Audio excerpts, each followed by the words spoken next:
working with our consultant, Dewberry, on kind of what some of those next improvements might be, how they can be paid for, and a very critical next step that we want to come to council and make sure that we're all on the same page about are the projected population growth and numbers as we look forward, and some of the other factors that we're looking at. So tonight's presentation is really just a check-in on our way to the next step, which we'll be getting back with you on specific improvements that are needed and some of those costs so that we can build those into our connection fees, our impact fees, so that that can be borne by development, hopefully, as opposed to our current customers. With that, I'll turn it over to Randy Reedy and the guy in the sharp-dressed man over there. His name's Robbie Porsche. Anyway, Randy. Yeah, we will tag team this. I've got the social science, and I'll hand the hard sciences off to Robbie in just a moment here. So this is, as Jim mentioned, a three-part scope of work. You saw the first part, which was kind of a look back at the first year of the plant's operations, how it was doing, how the capacity analysis was going, and how the plant was actually operating under the parameters that it was built. Tonight, we're turning the look to the future. What are the population flow and loading projections for the plant over the next 20 years? So this is a 20-year planning horizon, take us through 2040.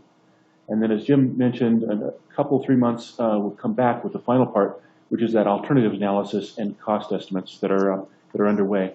But tonight we want to focus just a little and remind you that, by way of background, the first report indicated that the actual growth rate and the number of people in dwelling units in Evans exceeded the initial estimates.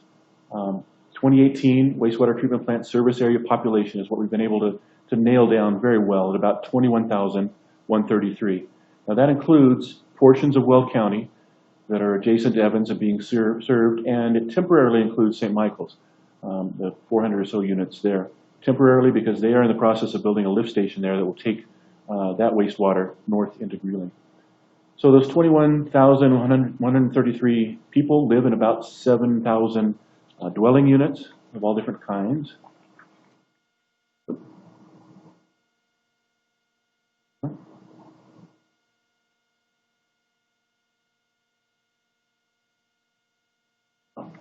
There we go. So that leads us to kind of looking back and forward at the population growth rates. We know that population in Evans grew about 71% overall between 2000 and 2018. And those of you who are here can attest to rapid growth in the mid-2000s as well. So what we're looking to in the next 20 years is similar growth, 93% overall increase in the next 22 years. That takes us from 2018 to 2040. And that number, 34,584, would be the resulting number. How do we get there? We take that 2018 population in that service area, and then have turned to the U.S. Census Bureau, Department of Local Affairs, and Weld County. And they are very consistent in looking at a little over a 3% per year average growth for the next several years. For Evans, a little bit higher growth for Weld County. In addition, as you know, there's about 1,900 approved housing units now on the books ready to be constructed. That equates to 5,500 or so people at that 2.9 people per residence. So the 2040 population in the service area, about 38,323. There are a lot of variables in this, and it's not a science, it's more of an art, because as you know, economic trends like the one we're experiencing now will affect the number of people coming and going, family size and the number of people per household. We saw that grow by about half a person per household. That's very significant when you start talking about 5,000 units or more of housing. Water availability and the timing availability of the NISP water may be a factor as we go forward. And then certainly kind of lifestyle and number and types of housing units that can be built within the current city limits. Cursory look at that indicates that about half of that, I'll call it the new population, can be accommodated right within the current city limits north of the river. However, the other half will be here only under city councils and other councils' annexation and zoning policies, depending on multifamily, single family, density, and that sort of thing. So at this point, I turn it over to Robbie to discuss the flow and the load. So we've talked about the population, but what does that mean in terms of the flow, which is the volume of wastewater coming into the plant, and the load, or the quantity of hydraulic, organic, and inorganic material. In this case, we're really focused on the organic solids. Those, Robbie will refer to them as BOD.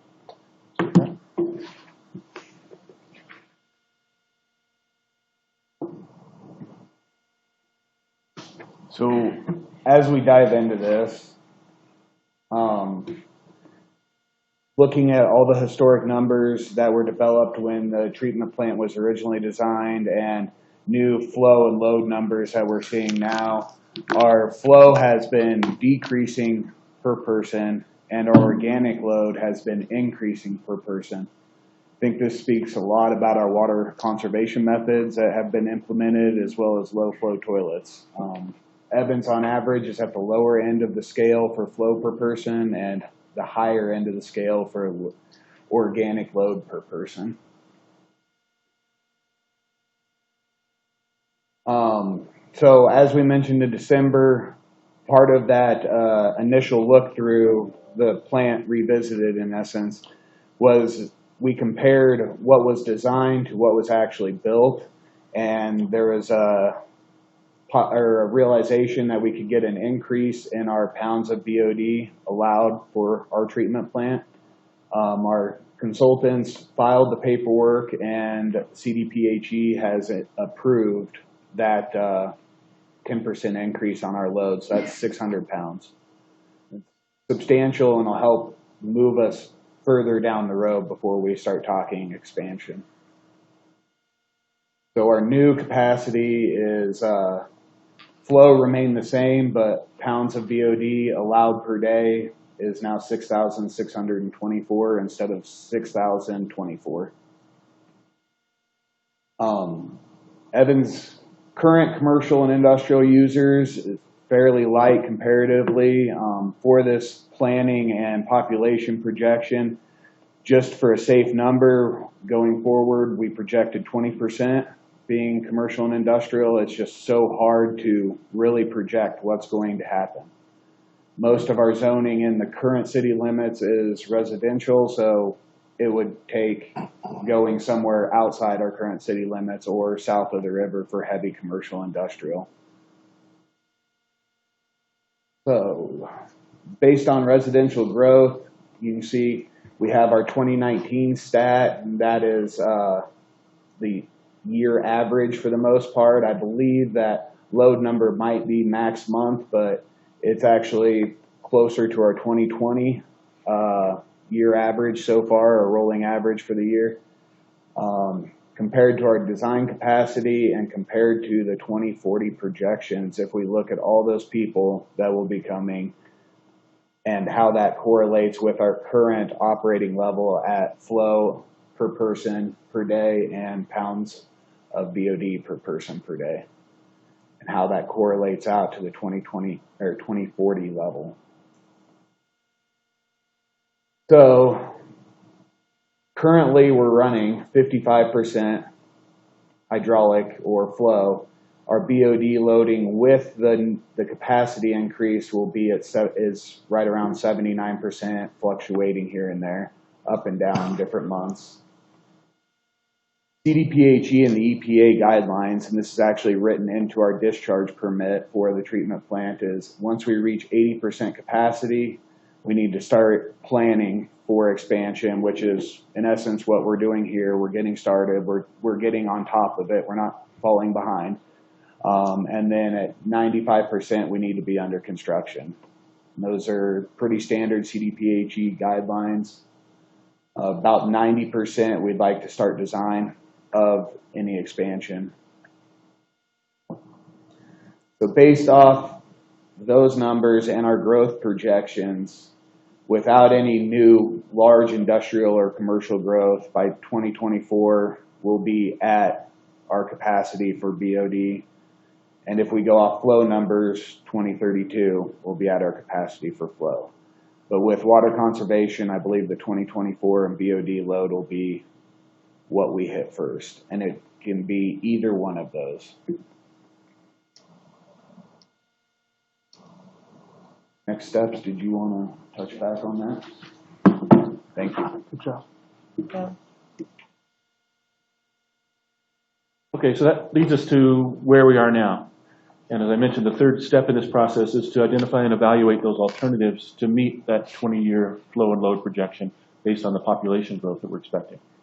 That will be alternatives analysis and cost estimates, and it's going to include both plant expansion, in other words, expanding the footprint of the plant, and intensifying the process without expanding any of the footprint. The footprint, and for the most part, the equipment, much of the equipment will stay the same, but it will be much intensified, and the system will work much more effectively. There are four basic elements or categories that the consultants are looking at. Everything from the headworks, which is the taking in the influent, screening, and the lift station. The secondary process, and here's where they're going to look at both adding trains, adding footprint, or process intensification. We know we'll need to grow in terms of, and improve in terms of disinfection and UV treatment. And then lastly, the solids handling. As you know, we just completed a major solids handling, the dewatering, within the existing sludge lagoons. Those will be outgrown. So we'll either need to grow them or to add some kind of aerobic digestion system or automatic dewatering system that will reduce the need for on-site storage. So one of the things that I consider the good news about all of this is that alternatives analysis, when you see it, is going to provide an incremental approach. It's not going to say in 2024 do this or in 2032 do that. It's going to be driven by population growth, flow, and load. And so it's something we can very much stay on top of. And if we're into an economic downturn of any kind, it'll delay things. If things speed up, we need to be on top of it because that will mean we'll need to do some improvement sooner. But as Jim mentioned, the population growth will mean additional housing units and additional wastewater system development fees to help pay for it. In that way, growth will actually help to pay its own way, and it won't be on the backs of the current sewer ratepayers. So that concludes our presentation tonight. What we'd really like from you are certainly any questions or comments on the population, the flow, and the load. Is there any additional information or anything that you thought you'd see tonight that we didn't present on any of those projections? And then we'd like to hear from you about the acceptability of those projections, because we will be basing the alternatives analysis on that population, and that population then leads to the flow and load.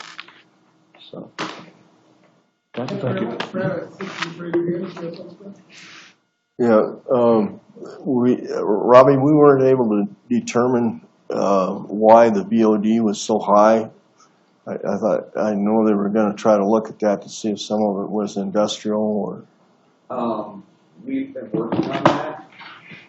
COVID has slowed us down quite a bit. It's doing a lot of that is a lot of in-person tight quarters work that we've been trying to avoid through COVID and being a little short-staffed at the moment. But we've started kind of, as COVID slackened there for a little bit with masks and everything, trying to get back out and following that around.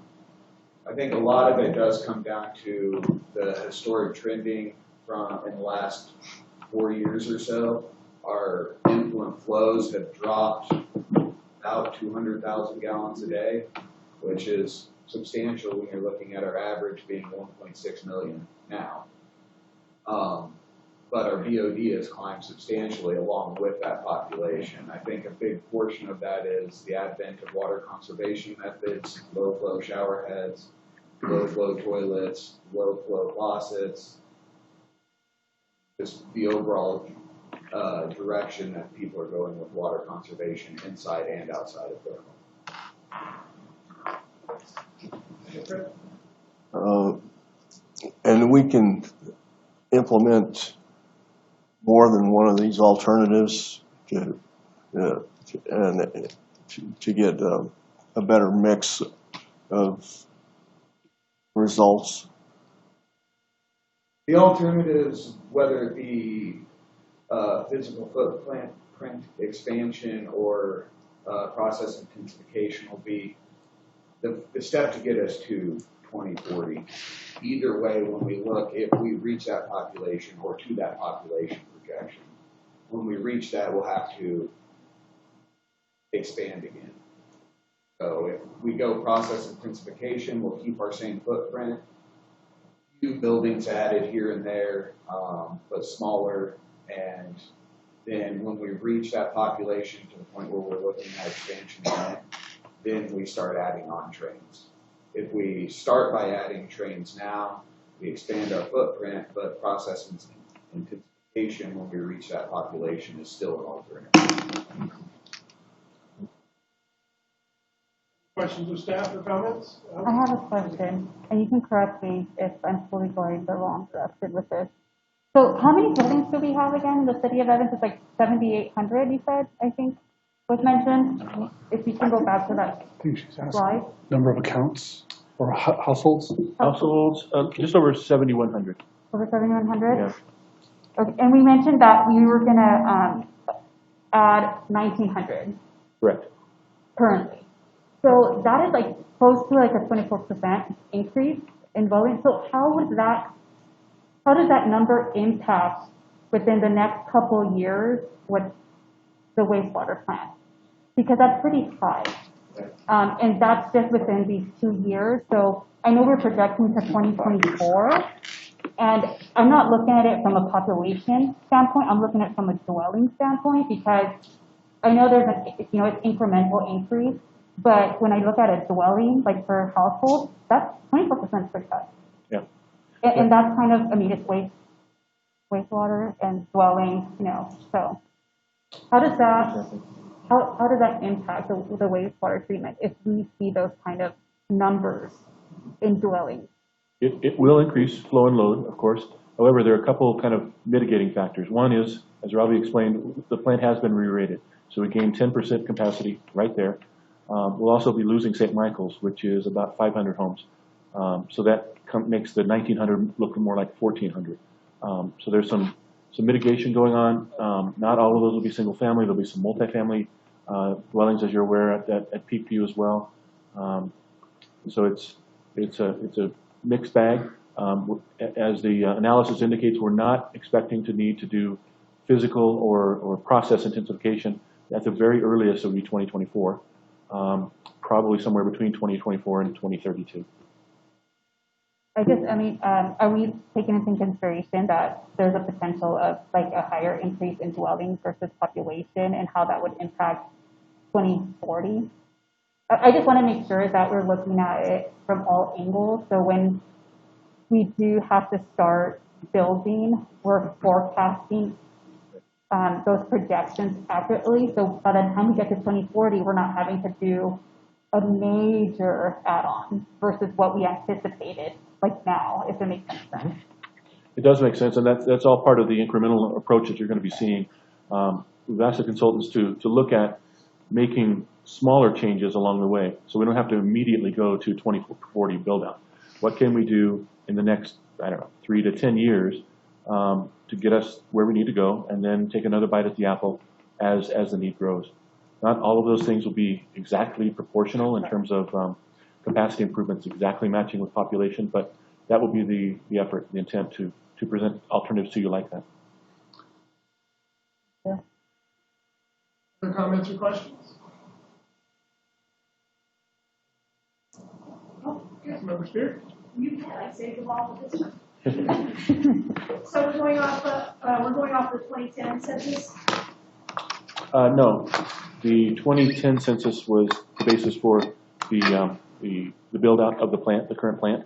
What we're going on is 2018 numbers, survey numbers from the Census Bureau, DOLA, and the county. Okay, So those are hopefully some more accurate numbers here. Yes. Exactly. Okay. Also, when this plant came online, what was our numbers then? Did you say we're at 80% capacity now? What was our numbers that first year? The first year were roughly, let's see, right here. For 2019, the average was 4,629 pounds per day. That was our average. I'd have to go back and look at data for 2018. Now we're averaging so far for 2020, our pounds per day has averaged 5,081. I'm just curious as to what our first year was on capacity, because there again, I just think that it's kind of interesting that we have a local hospital go online and then all of a sudden we're at. So I know that everybody said they've got a new lift station, but I don't know why the hospital is on a lift station that St. Michael's can't be on. Have to make another lift station. Right, the hospital is not on the lift station. It's Okay, going, so where are they going to? they're going north, underneath the highway. Really put in a fairly large interceptor for that hospital to go online, and with the intent of building their lift station, and that's where their lift station will pump into to go gravity the rest of the way.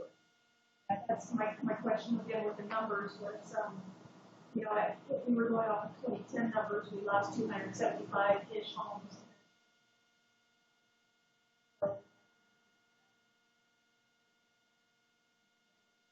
I don't know. I just think it's kind of a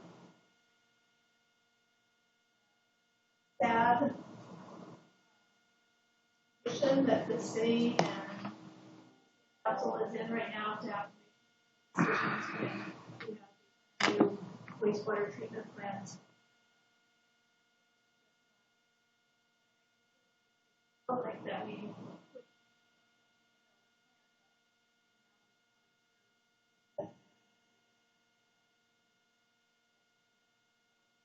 I hope that we in the future a little bit longer and not going to have to get, you know, putting more debts into the city where we're already struggling because of it. And also,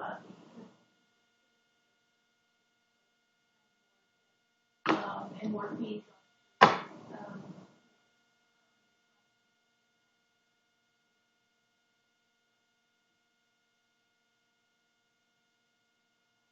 I guess that kind of leads into one of the questions I had. Jim, when you're opening remarks, you mentioned something about how growth will be paying its way forward. How much would that cover? You know, if we're adding those, I think you said 1,900 homes, that was the word.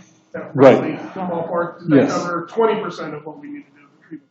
50%, 80%, is it pretty? Well, I'd hate to have a firm answer for you tonight, Mayor.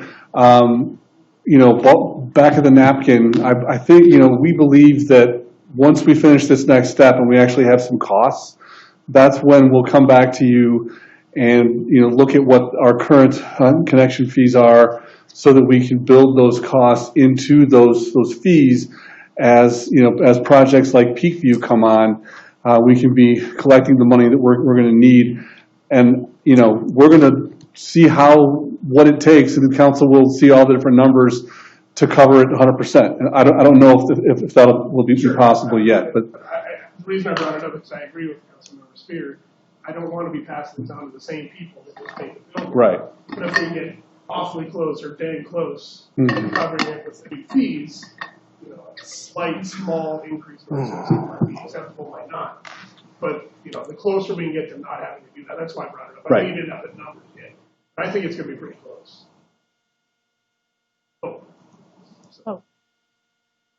Other questions or comments? I actually honestly think that our growth is probably going to be a little bit higher than it's being projected now. I just see all over, and not only in Weld County, but all over the state in general, that growth is trending up pretty high.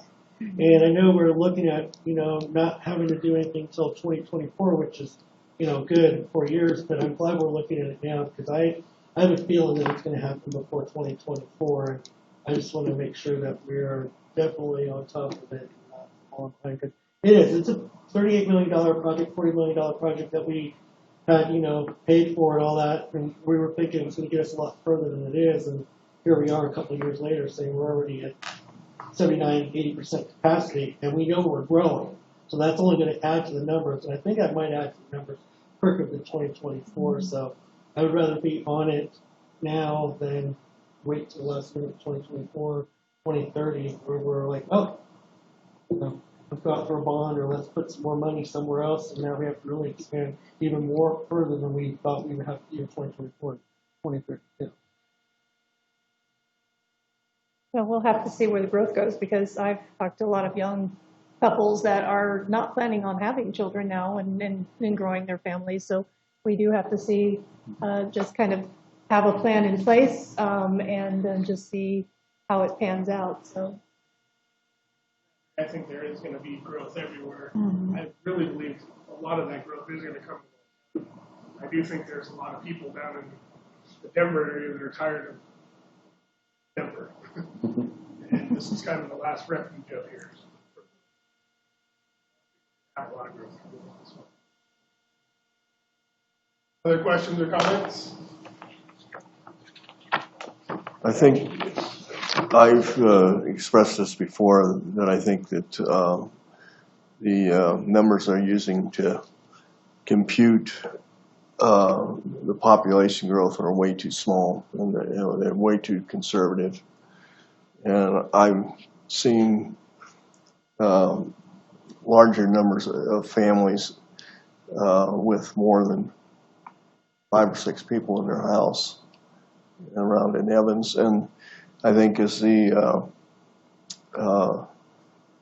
those senior citizens or elderly people pass on, their homes are being taken over by families, that's larger families. It's only going to continue to be a problem. And we've got one here that's could be to me is a major problem, because I believe the city guaranteed that they would provide those services when the land was annexed.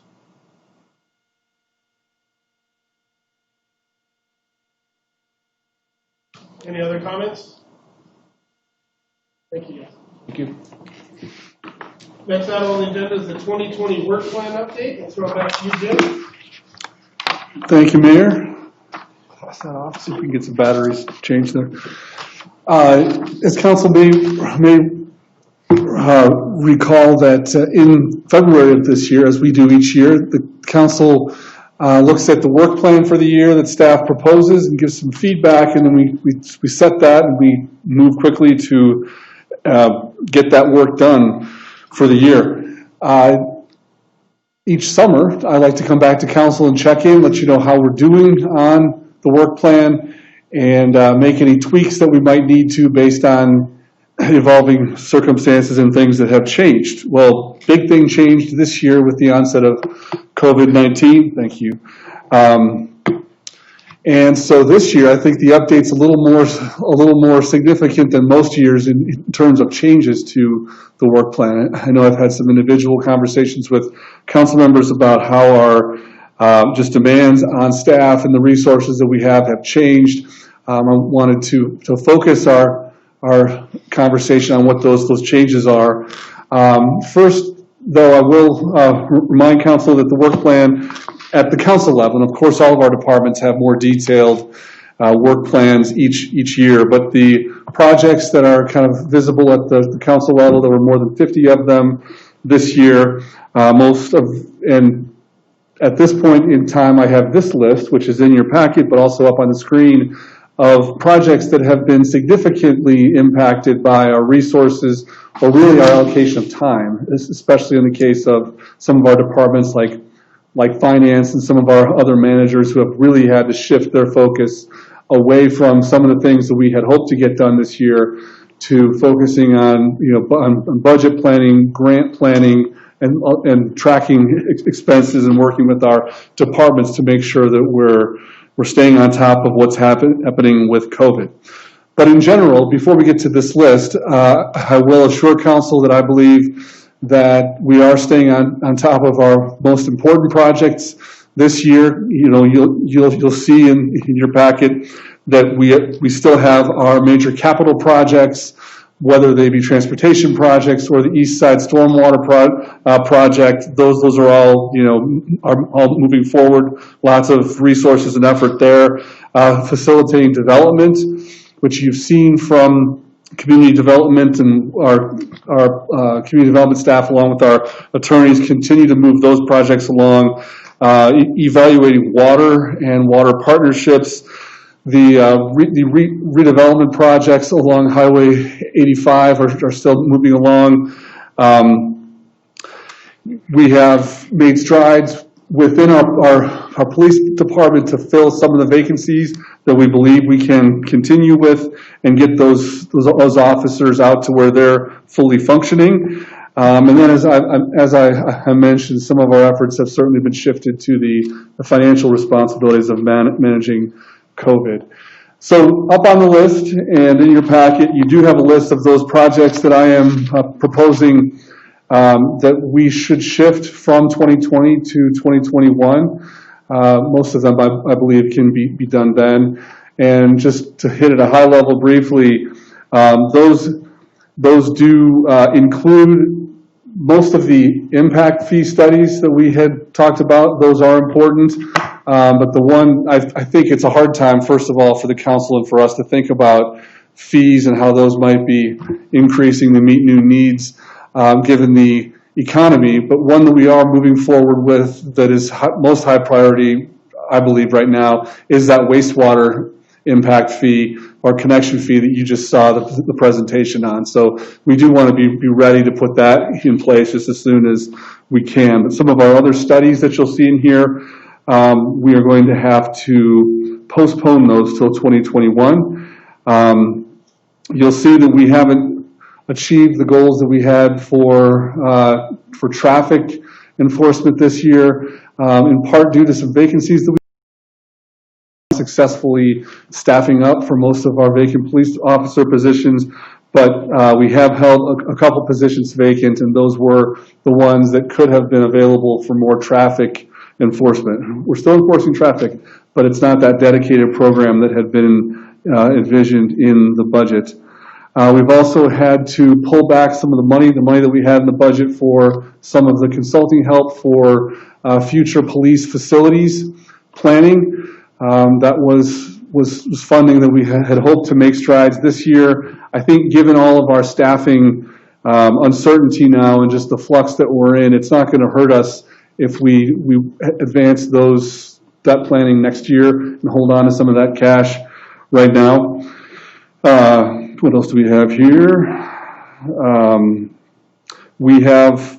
You'll note that we are not doing our biennial class and compensation, our classification and compensation study that we do every 2 years that helps us to make sure that we're pegging our employee compensation to the market. So that's not a very large cost for the study, but it is an impact in that I have signaled to our staff that we aren't going to be able to afford market staffing or salary adjustments this year. So that's an impact there. We've also had to postpone some of the other training and emergency operations plan reviews that we had planned for this year. So that's an overview of these things in the packet on that last attachment. I really had just wanted to be very transparent with council about the decisions that we're having to make. If council sees any of these projects that council as a majority feels really must advance this year, it would be good to hear that so that we can reprioritize things that we're doing to accomplish your goals. But with that concludes my remarks, Mayor. Questions or comments of staff? Jim?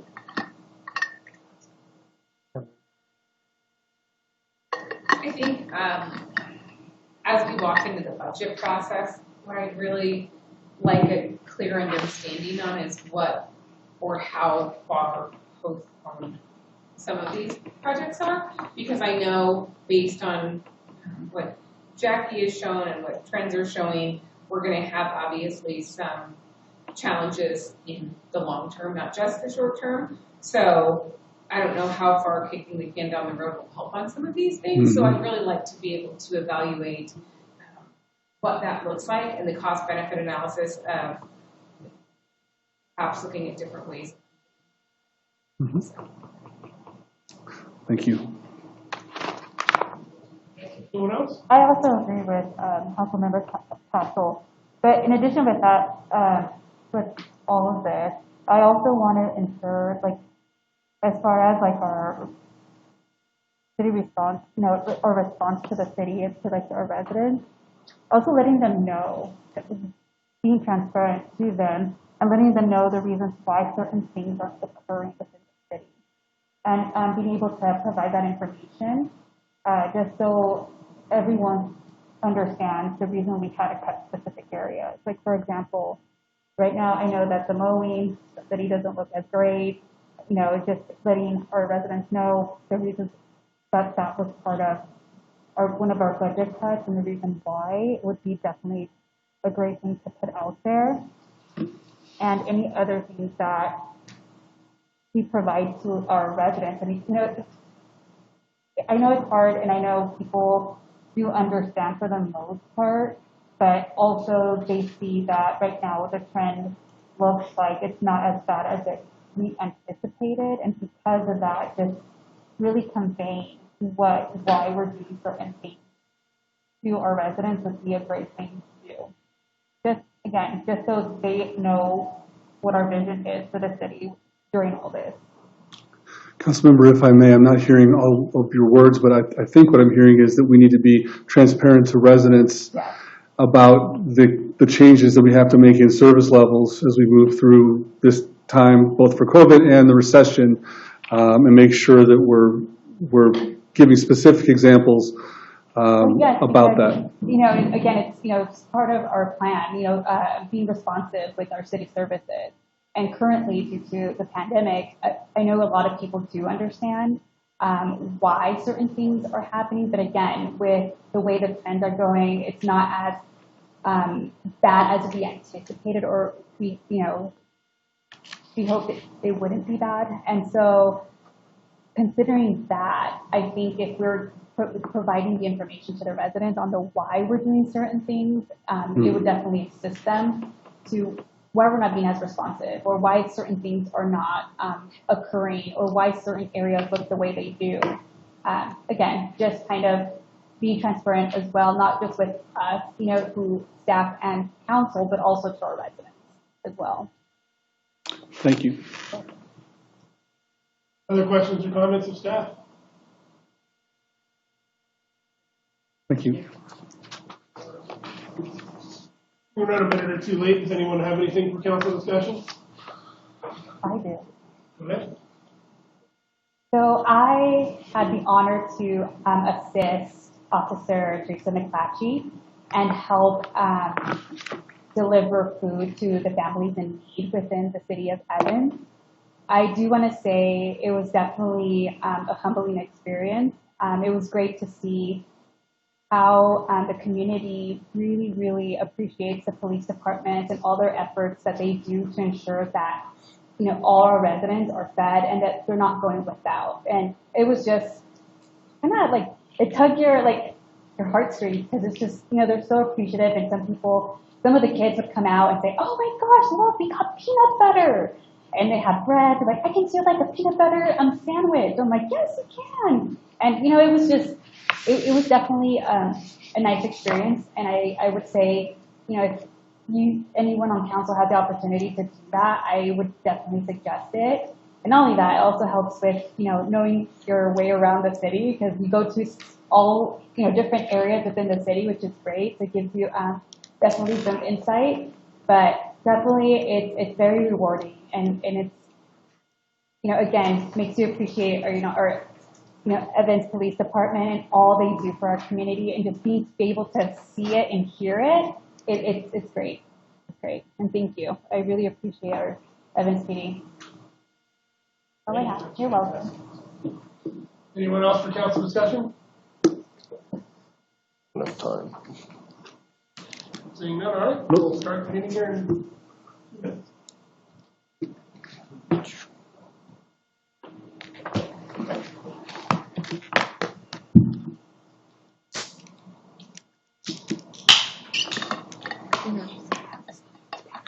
I didn't know it was kind of slow. It's internet. It's working sometimes. So if you just got something.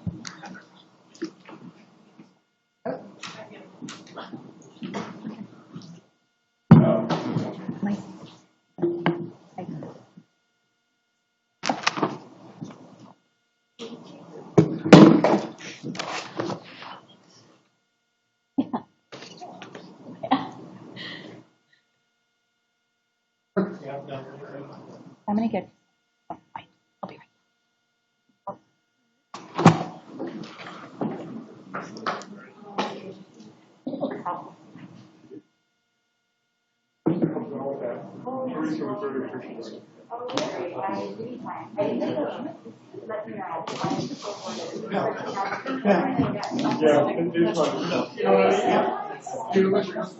Right. Exactly. How you trending? Well, it's 5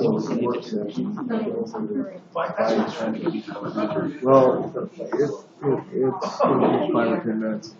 Nobody just get approved on the agenda. Nobody just get approved on the agenda. Yeah. I can either get approved on the agenda or I'll talk to Kim. And make sure we.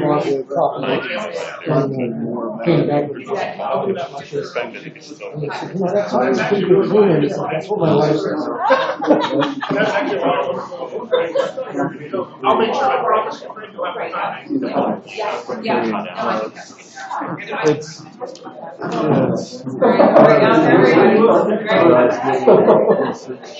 on that annexation, I discovered that I'm the only one that was here in 2004. Apparently, the registered voter, so I assumed nobody else lived here. And I wasn't, I was thinking there was another 2 or 3 annexations. Anything for my birthday this year. And I was like, I always get a DQ ice cream cake. That's what I look forward to. So my husband goes, you could get your own. And I said, well, if I do, you're not getting it. I was like, you ordered. Well, you didn't bring it. Yeah, I know. I could have brought it, but we don't have a big enough freezer here. I don't need it. But seriously, I picked mine out. You can get them. I love you, Mommy. Well, they must have a bigger freezer somewhere because when they had ice cream the other day, it disappeared. It wasn't in that little refrigerator because I looked. You ready, Fred? Ready? Welcome, everyone, to the City Council meeting for the City of Evans, August 3rd. My name is Brian Rudy. I'm the mayor. I'll call the meeting to order. Please stand for the Pledge of Allegiance. I pledge allegiance to the flag of the United States of America and to the republic for which it stands, one nation, under God, indivisible, with liberty and justice for all. Roll call, please. Mayor Rudy. Here. Mayor Pro Tem Clark. Here. Councilmember Spear. Here. Councilmember Johnson. Present. Councilmember Neal. Councilmember Castle. Here. Councilmember Mortensen. Here. Thank you. Next item on the agenda is audience participation. Is there anyone in the audience that wishes to address City Council on any item not on the agenda? Seeing none, is there anyone online that would like to address City Council on any item? No, thank you. Next item on the agenda is approval of the agenda. Does anyone have any changes to the agenda? Seeing none, I'd entertain a motion. I'm going to approve the agenda. Second. I have a motion and a second to approve the agenda. All those in favor signify by saying aye. Aye. Opposed, nay. Motion passes.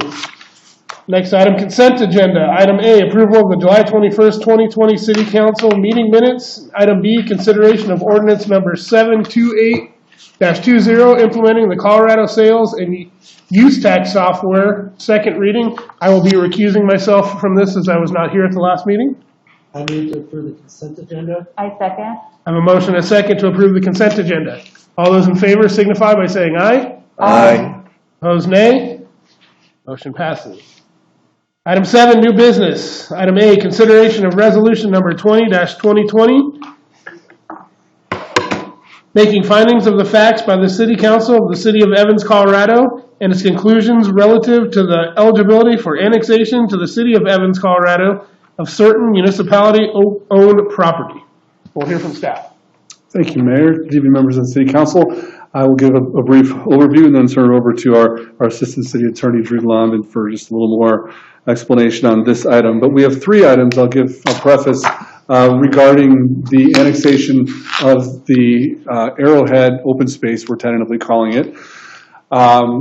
That property, as council is aware, was purchased by the city several months ago. It is currently in Weld County. It was appropriate to wait until we owned it to move it through our annexation process. So tonight we have three steps. The first is the consideration of eligibility for annexation per state law, and Drew will be presenting that in just a moment. The second is consideration of the actual annexation and then zoning, assigning a zone to this property within the city of Evans if council takes that step. And then since our zoning code doesn't have just the right zoning classification for the property, we'll be seeking council's action on a special use permit for the use for the open space and park purpose. So 3 actions. First one is eligibility, and I'll turn it over to Drew. Good evening, Mr. Mayor, members of the City Council. This is the resolution to determine that municipally owned property, which is the Arrowhead open space, is legally eligible to be annexed by the City of Evans. And so it's a finding of fact made by resolution, and that is step 1 in the process that our city managers just laid out. That concludes my remarks. Thank you. Questions or comments? Questions of staff or comments? I have none. No questions or comments? I'd entertain a motion. I move to approve resolution number 20-2020 as proposed. Second. I have a motion and a second to approve resolution number 20-2020 as proposed. All those in favor signify by saying aye. Aye. Opposed, nay. Motion passes. Item B, public hearing, consideration of ordinance number 723-20, Arrowhead annexation and zoning. I will open the public hearing and hear from staff. Thank you, Mayor. Step 2 is consideration of the annexation itself and assigning this property within Evans a zoning classification. And for that, I will ask our Community Development Director, Ann Bess Johnson, to present. Good evening, Mr. Mayor and members of City Council. Ann Bess Johnson with the City of Evans, and thank you very much, Jim, for the introduction. The property is located, is there PowerPoint coming up? The property is located on the south side of 37th Street and just west of where 47th Avenue would extend. It is, if we can go to the next slide, it is Arrowhead Drive. Can you advance it? Can you use the arrows on the keyboard to advance, perhaps? Yep, thank you. This isn't working.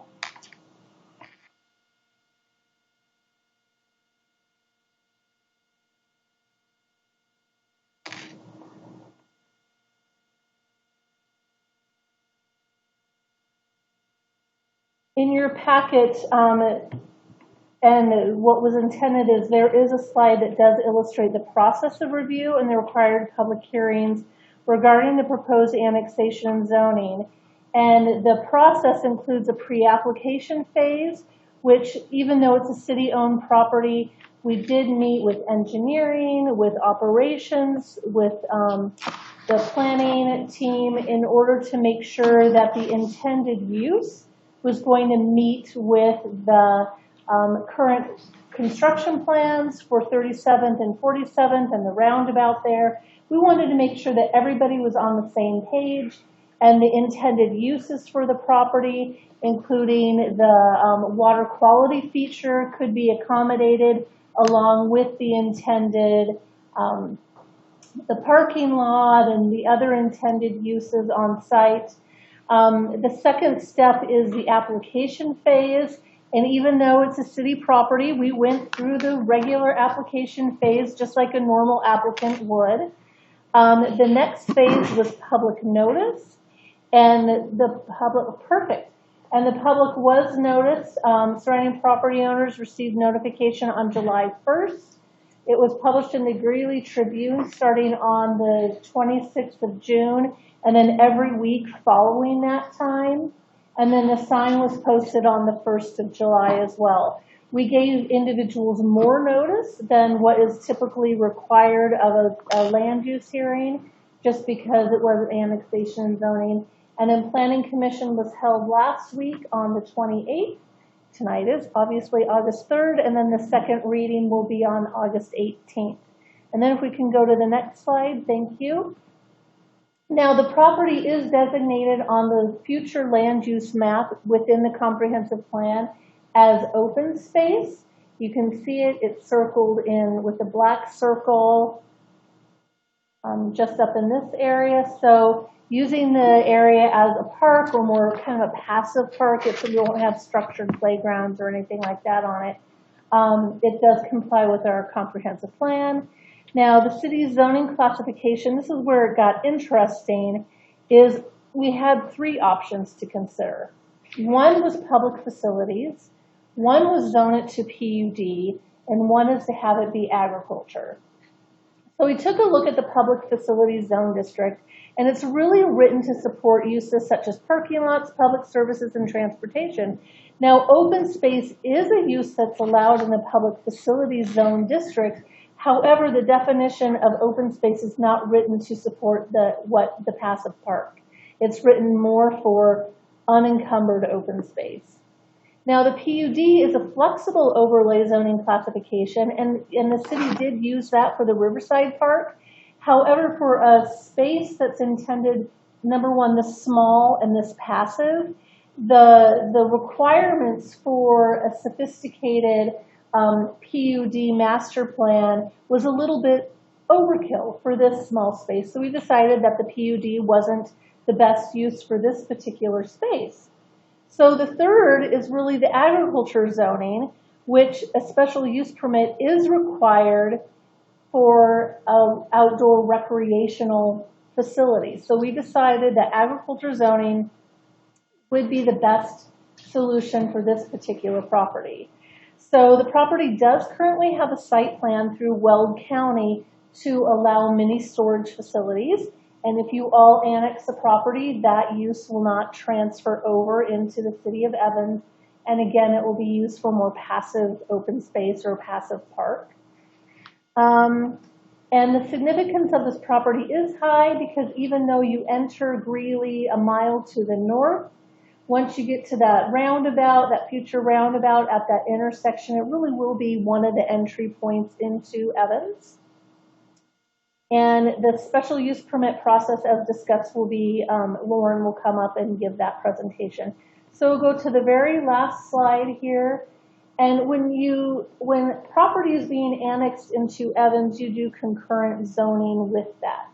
So as Drew mentioned, the applicability and the eligibility for annexation was deemed to have been met. And then the next step is to actually go through the concurrent annexation and zoning process.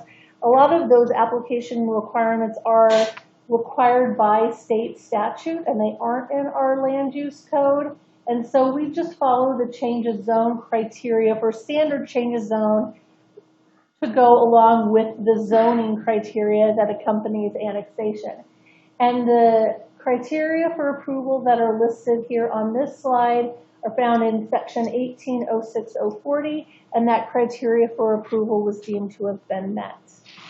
So that does conclude staff's presentation for this first reading. I'm available to answer any questions that you might have. Okay, thank you very much. This is a public hearing. Is there anyone in the audience or virtually that would like to speak in favor of this issue? Is there anyone in the audience or virtually who would like to speak in opposition of this issue? Thank you. Seeing none, questions that need to be answered from council? None. I just want to clarify the, we don't have a park zone. So all of the other parks that are here in the city are part of PUDs. None of them, we don't have any zoning like that for them. That is exactly right, Councilwoman Spear. Some of the parks could be zoned R1 or whatever the surrounding zone district is associated with that particular subdivision, or most likely PUDs. Any other questions of staff? No other questions. I'll close the public hearing. Council discussion? Pretty straightforward. Favor of property. Any other discussion? Hearing none, I'd entertain a motion. I move to approve ordinance number 723-20 as proposed to annex certain municipality-owned property into the city of Evans and to zone the property agricultural. Second. A motion and a second to approve ordinance number 723-20 as proposed to annex certain municipal-owned property into the city of Evans and to zone the property agricultural. All those in favor signify by saying aye. Aye. Opposed, nay. Motion passes. Item C, consideration of resolution number 22-2020, approval of the use by special review for the Arrowhead Open Space Park located at 37th Street and 47th Avenue. We'll hear from staff. Thank you, Mayor. So now we have another 10 acres in Evans. Congratulations. And it is zoned agricultural. Now we need to go through the city's process, efficient process, let me tell you, to have it be used as the council envisions it being used. And for that, I will turn it over to our land use planner, Lauren Richardson. Good evening, Mayor Rudy and members of City Council. Lauren Richardson, Evans City Planner. Just want to make sure I'm loud enough. Oh. There we go.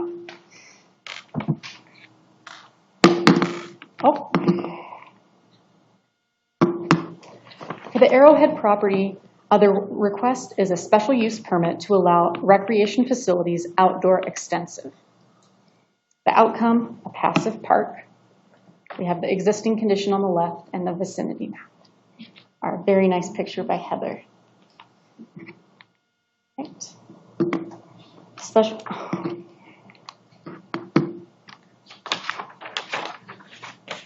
The city envisions this property as a passive space, a place to watch urban wildlife and in an unstructured space.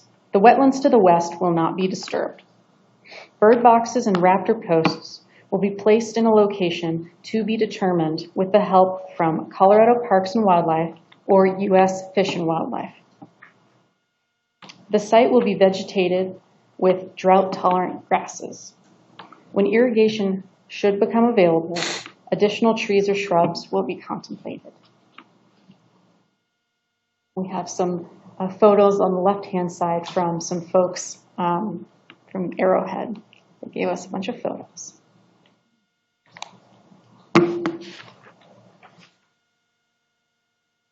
To create this space, the city is applying to Great Outdoors Colorado, GOCO funding. The city is targeting grant application submittal before August 7, 2021, to request funding to assist with improvements to the open space areas of Arrowhead Lake and Tuscany Tracto. Staff has conducted 4 open houses to interact with citizens regarding the desired site amenities of both of these sites. Through a vote by DOT campaign, the city was able to gather input from more than 100 city and county residents while respecting social distancing requirements. During these events, some Arrowhead residents shared photos of the site, which I put up on the left-hand side there. These photos show a menagerie of wildlife that visit and live on the parcel. These amenities that, if you squint, you can see on the legend, are part of our phase 1 plan for this. And that includes a water quality feature that will capture stormwater runoff to be constructed from the improvements off of 47th Avenue and 37th Street. We're also planning a small parking lot, around 12 to 14 cars, a screened portalette, trash cans, just a few, interpretive signs, a 10-foot wide concrete path with a 3-foot wide crusher fine trail, which you can see there's a gray circle or a loop for the trail that will start at the parking lot and kind of go all the way around the parcel.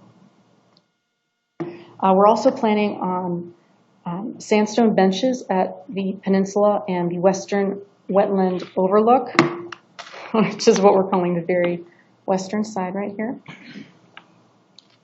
Hammock stands at the peninsula. And inside this green area, the city is planning a kite flying field for little kids of the area. The trail along the south side of 37th Street will also provide an off-shoulder path for kids walking to the middle school. In initial discussions with Home Depot, managers have indicated an interest in working with the city on potential donations of materials to have our bird box building event. Additional amenities beyond phase one would include future picnic shelters, picnic tables, potentially a small fitness station, landscaping, trees and shrubs, and irrigation.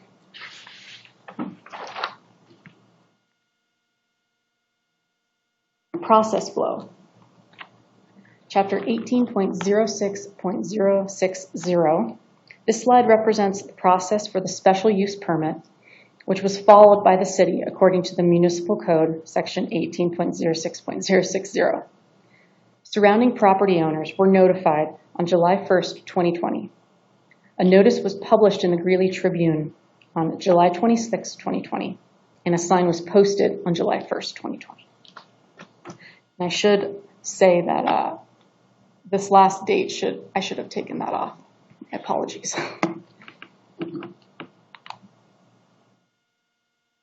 Criteria for review and approval. The criteria found in section 18.06.060C, as listed on this slide, and the next, have been met. To highlight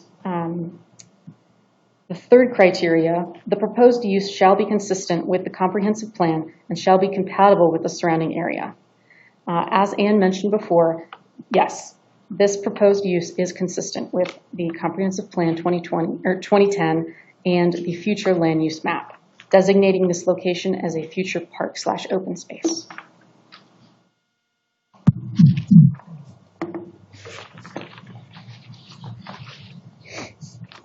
At their Planning Commission on July 28th, Planning Commission recommended approval of this application.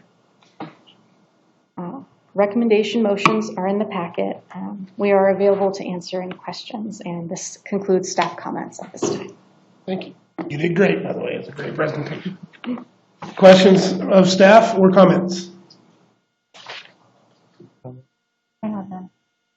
I want to say thanks for including the Planning Commission minutes in your presentation. Councilmember Neal? Yes, I think this is going to satisfy me when I'm still driving past this. Instead of looking at storage sheds, I'm looking at the same view I've enjoyed for almost 50 years. And I think the general public is going to enjoy the park. Any other questions or comments? Seeing none, I'd entertain a motion. I move to approve resolution number 22-2020 as proposed. I second. With the conditions of approval? Are we doing? Okay, with the conditions of approval. I second. Yeah. I have a motion and a second to approve resolution number 22-2020 as proposed with the conditions of approval. All those in favor signify by saying aye. Aye. Opposed, nay. Motion passed. Item D, public hearing, consideration of ordinance number 727-20, an ordinance repealing and replacing chapter 18.07.120 of the Evans Municipal Code to provide transparent application processing standards for plat modifications, replats, vacations, and lot line adjustments in the city of Evans. I will open the public hearing and hear from staff. Thank you, Mayor. Our planning staff and the Planning Commission have been talking about clarifying a chapter of our code regarding the processing, essentially application requirements for things like plat modifications, replats, vacations of property, and lot line adjustments. These are small but important things when it affects your project as a property owner or developer. Our goal is to make them clearer and consistent with best practices for how we advance those projects and make it clearer to our public what the application requirements are.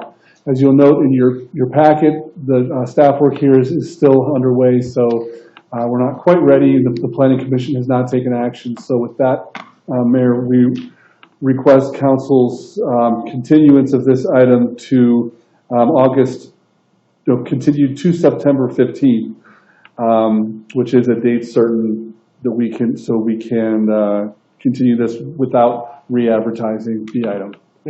Thank you, Mr. Mecklenburg. This is a public hearing. Is there anyone in the audience or virtually that would like to speak in favor of this issue?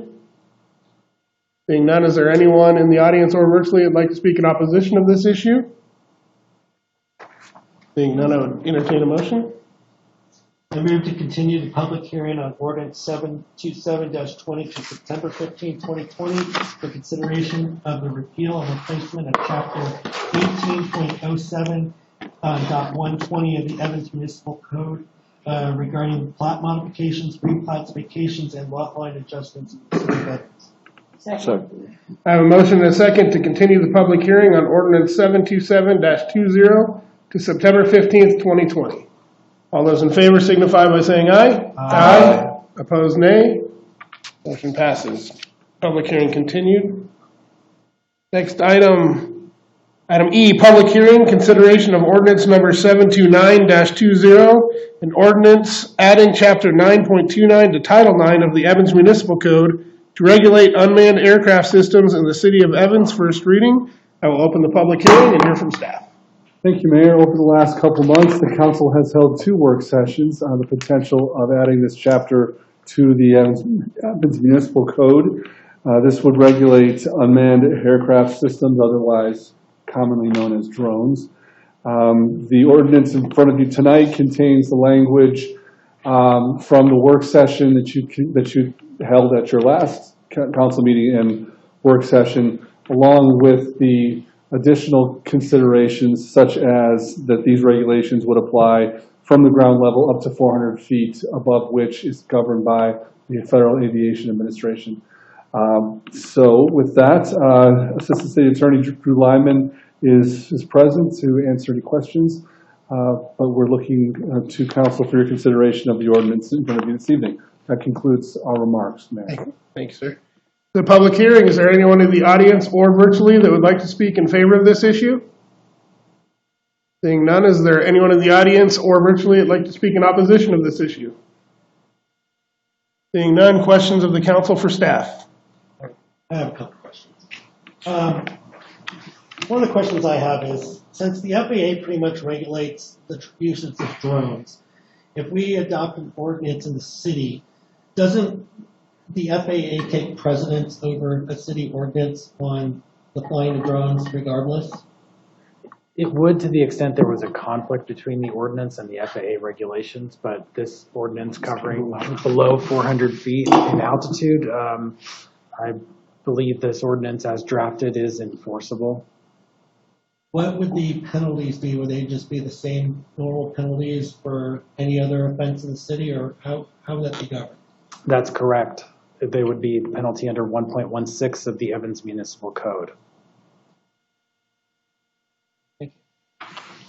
Other questions from council to staff? If there are no other questions, I'll close the public hearing. Council discussion? To be honest, I'm still on the fence about this. And the reason why is because of the conflicting with the FAA. The FAA still kind of regulates it. There could be a potential conflict, even if it's from the ground up to 400 feet.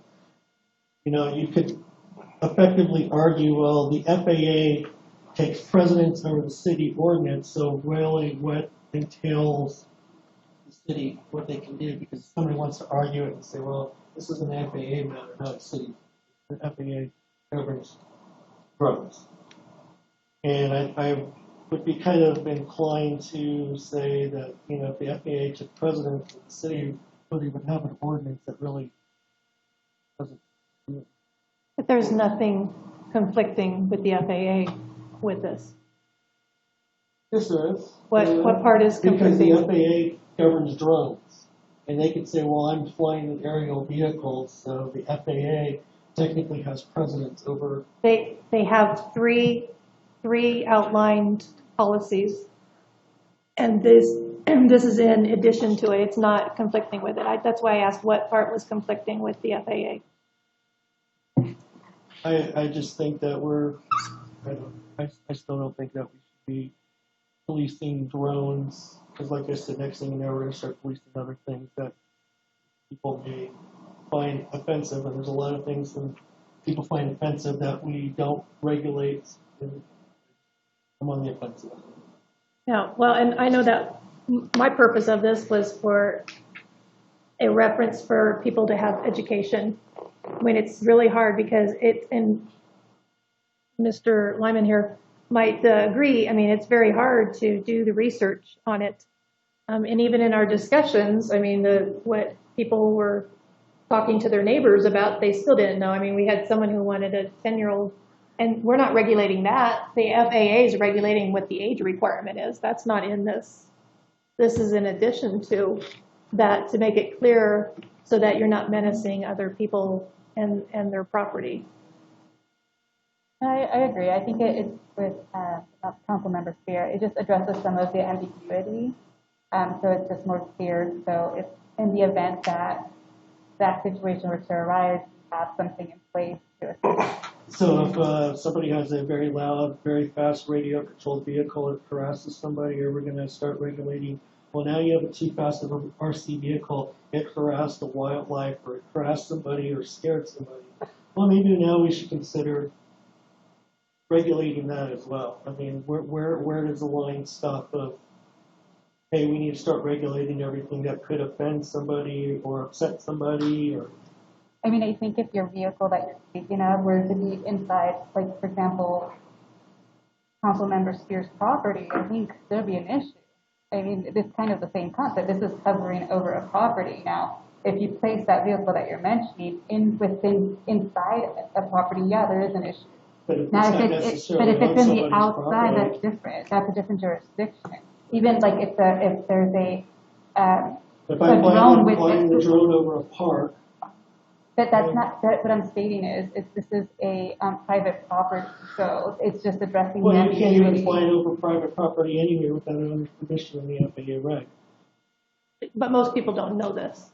And then also it's addressing the ambiguity as far as the wildlife, the livestock. So I appreciate your concern over it too, and I appreciate everybody's consideration of this.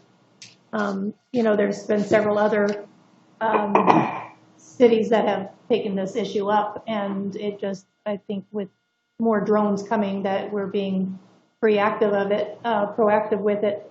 I mean, we've looked at other things. I mean, we've got a prairie dog ordinance. I mean, so, we can go as small or as big as we want, and I just know that, as issues come up, that it's, kind of good to have something on the books already addressing it. Are there other comments from council?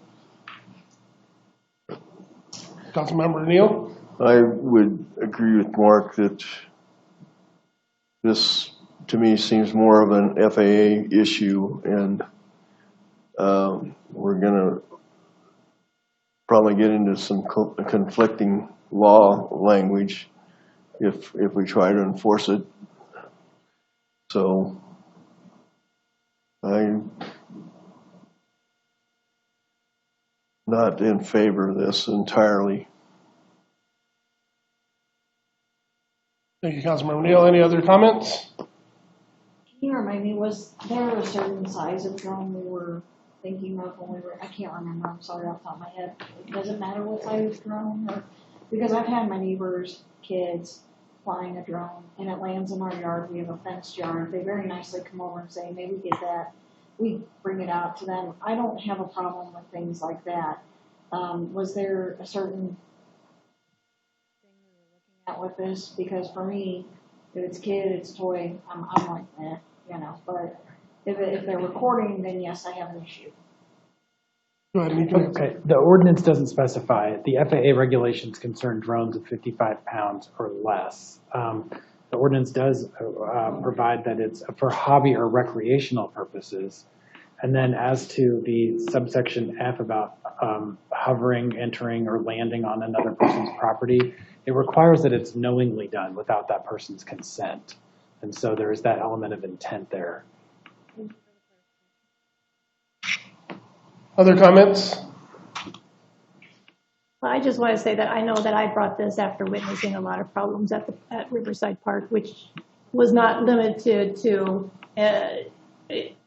people out there over the lake intentionally harassing the wildlife. So and it's just not on more than one occasion. And I know that they have landed, onto my property a lot too, which has caused some issues too. So, I think mine's a different situation. Yeah. I mean, I've flown drones before. I mean, they're difficult. They're sometimes pretty difficult to fly. I mean, I've had them crash, land in my neighbor's yard, or land in the street, or land where I didn't have any intentions of them being, but it's just, I'm learning how to control this thing, learning how to fly it, and accidents happen. So, I mean, I understand people do things they're not supposed to be doing, but again, how far we need to take it. So, I mean, I'll make a motion, and if someone wants to second it, they can, and then you guys can vote no. I mean, that's the way this goes, and if I make a motion and nobody seconds it, it dies, and the whole thing dies. So that's the wonderful thing about city council. So I just still wanted to make a comment before you make a motion. That's okay. So my concern is slightly different.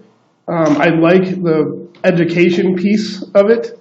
I like if our officers are called to a situation where there is somebody flying a drone, either over private property or harassing a wildlife somewhere. I like the education part of it. I'm just not sure I like fines being handed out if that's the case.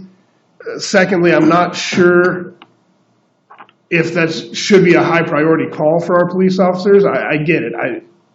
Harassing wildlife is never okay. But I get my comment to that would be a different law they're breaking, I would think. I think we'd be able to write them some sort of a ticket for harassing wildlife. There's got to be something out there. I'm not sure what it is. Animal cruelty or something like that. I'm just not sure about this ordinance not having, I liked when you said the education piece. I wish we could just teach people about hey, you got this drone, there's a farm over here, or there's, some birds over there, let's fly that over here. I like the education part of it. I'm not sure I'm ready to go as far as to be able to write tickets for it. So that's where I stand. Any other comments? I just want to back you up on that. That was one of my concerns too, was if you get someone that's not as understanding as some of us about, okay, it just fell or whatnot, I don't want to waste, and police enforcement's time on even, especially if it's like a toy. Not that everybody would do that, not that most people would do that, but there are a few that would probably push it to the limit. Sure. That was another of my concerns. But I agree, I don't want people messing with the animals or messing with other people's homes. I don't want that. So, do what? You can do that with the nerve. Right. Well, I have seen neighborhood arguments over that, obviously where the police have had been called to, to dissipate the situation. Well, yeah. And then furthermore, I talk about Riverside Park, but now we're adding another park where there's going to be a lake with a lot of wildlife there too. So anyways, I just had my concerns for, the future too. Well, I don't disagree with you on anything that you said at all, but I agree with the mayor and I agree with others that said, education. A lot of people, when they buy drones, they don't go to the FAA website.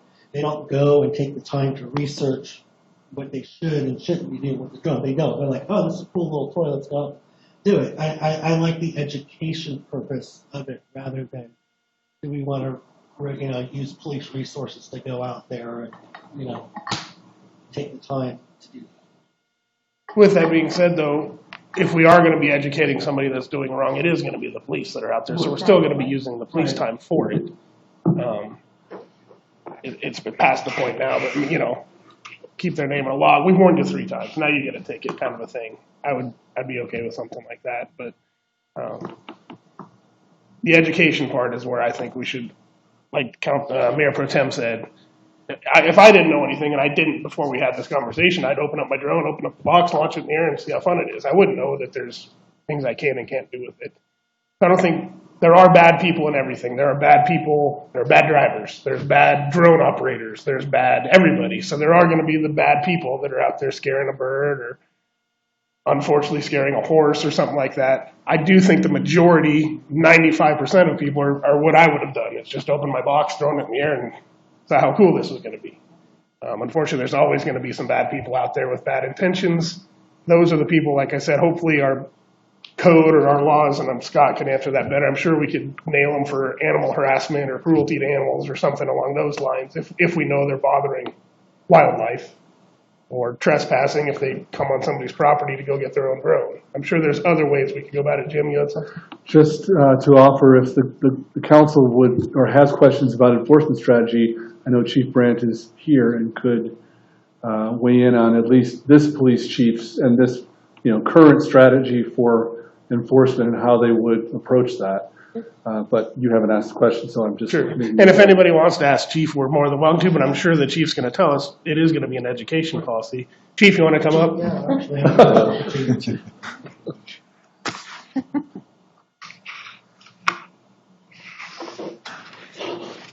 Good evening.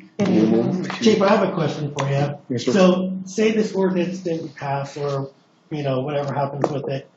Say somebody was to fly a drone and it landed on somebody's property, and the individual was warned and say, "Hey, this is my property. I don't want the drone here," and they gave it back. And then say a day or two later, the same person continues flying the drone and continues to land on the same person's property. Could they technically be, violated for trespassing or something? Is there some kind of law that, hey, we warned you not to fly your drone around here. It keeps flying on our property. You're flying it over, and you continuously do that. What penalties could there be besides this ordinance? Well, there's probably a couple. If we can show intent that they're intentionally just doing it, there's harassment. They'll face a municipal charge or a county charge for harassment and that sort of thing. So there's alternatives. Certainly, there's probably a couple different ways we could handle those. Would that similarly go with animals? They're scaring animals on purpose. Could that be an animal cruelty charge? Domestic animal, there's one set of circumstances or charges. If it's a wild animal, there's other things we can do as well. Yeah. I mean, I think what we're seeing here is, regardless, the police is going to come out. So even if there's an ordinance or not, a person can find a reason why to call the police department to mitigate the situation. Sure. And I think council's discussion was on point that, you get somebody that's got a new toy and they don't know what they're doing with it, and we get called, we would focus on the education piece of it and here's what you can and can't do and point them to the right resources. And can I jump in really good?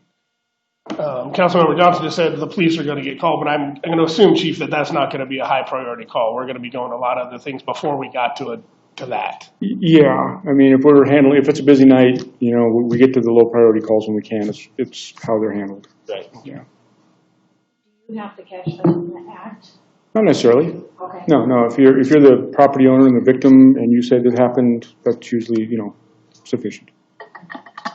Is somebody allowed? I launch my drone up and it lands on Mark's front porch. Am I allowed to just walk to his front porch and go get it?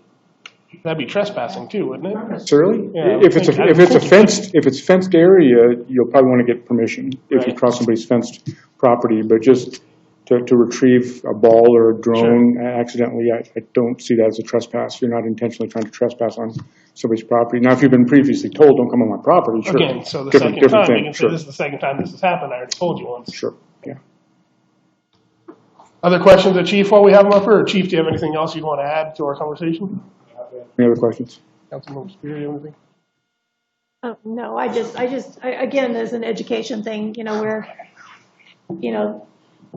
the police staff doesn't know, what to do and what avenues to take with it. So that was, again, another educational thing. So just to have it outlined that they could do and what the policy was pretty much what I was going for. And again, how many calls do you get about drones usually? I couldn't tell you an exact number. It's not a common It's call. not common. So, I mean, even if there's an ordinance, it's not like you're suddenly going to get an abundance of calls regarding it. I mean, at least I don't foresee that. Right? Yeah, I don't know. I wouldn't think so.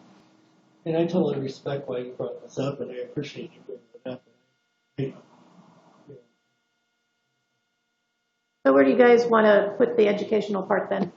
I mean, is there a tab you can put on the city website, like, drone Yes, usage? Councilmember. We certainly could, and I know the chief and I have been talking about that in any event, with whether the ordinance words were to pass or not. I know that the chief has told me that the officers are generally aware. I think we could probably have a little bit more information for them on what the FAA rules are and make that information available on the website. And whenever there could be flyers for, no pun intended, for the police to distribute when they have those engagements. I'm sure the PD can think of others too, but we'll be ready to educate per the FAA rules. The ordinance would just give us some specific local regulations that in a couple cases, I think, go a little further toward the issues that were raised in the council work sessions. Could we eventually get signs put up at the parks where they normally fly them? Anything like that? Of course, right now, and I shouldn't be the one, either Drew or the chief, it is legal unless you're harassing, unless you're not flying them responsibly. It's legal to fly them. And what I'm saying is, can we get those FAA regulations and maybe post them at the parks or at the main park where they fly them at Riverside? Are we allowed to do something like that for the education purpose? Remind them that drone operation is subject to the FAA rules. Right. That's it. Something like that. Yes, especially if they're doing it at Riverside. We can do a whole lot of, I don't have all the answers on education. If the council has specific ideas, like we're hearing, we'll take those down and we'll work on those. I think for me, I don't know, it comes down to how much more resources we want to expend for this. While I feel like it's important and there are some issues, I really struggle putting resources to it when I don't know that it's as invasive, and I know I don't live by the park, but I think of it as like, well, my boys they're being super naughty, they take their Nerf guns to the park and shoot the birds and get in trouble. Do you know what I mean? Like, I think there are a lot of things, and to Mark's point, for me, it becomes when does it kind of cross that line to nuisance? Like, they've got a little razor scooter thing that spins around, and if they take that out, one time somebody complained about it, so now we go to a different place and do it. But I struggle to want to expend any more resources to.